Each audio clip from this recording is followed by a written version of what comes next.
you want a really simple way to feed a stiff sourdough starter, such as what I use in my Italian bread base, making crackers, crunchy pretzel sticks, waffles, you name it.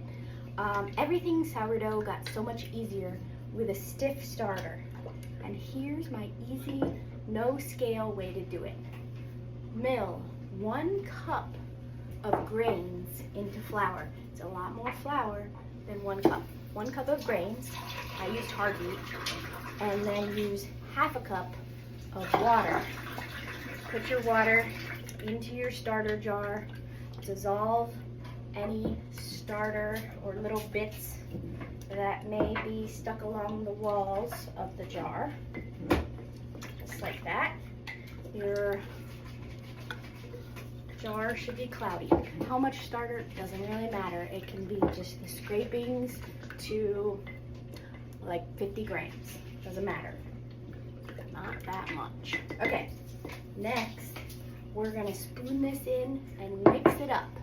The important part is that your starter should be fully hydrated, no dry bits, and 2, you should be able to turn the jar upside down without the starter falling out.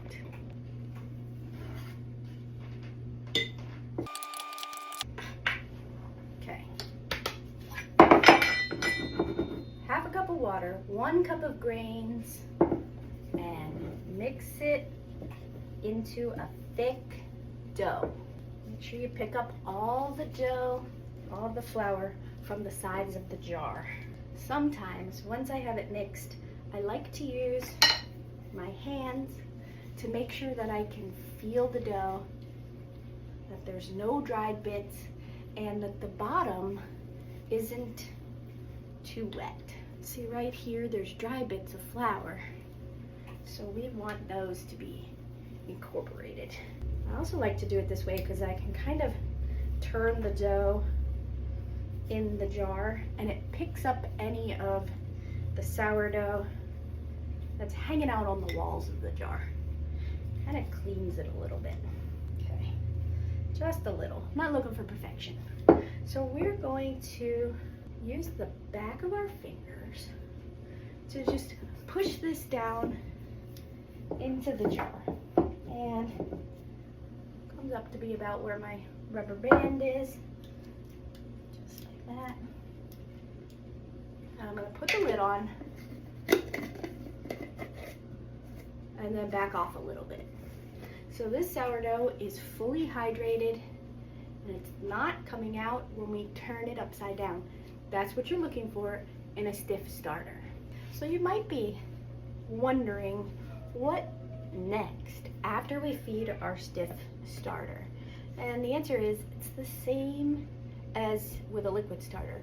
We're gonna wait for this to peak, or from what I've seen, double in height. So I'm looking for this to get up to here or higher. And once it gets to the peak, then I'm ready to use my sourdough starter in my bread recipes.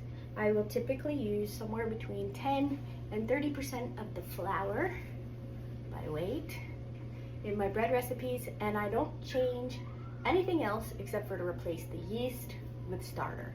And that's one of the big things that I love about the stiff starter.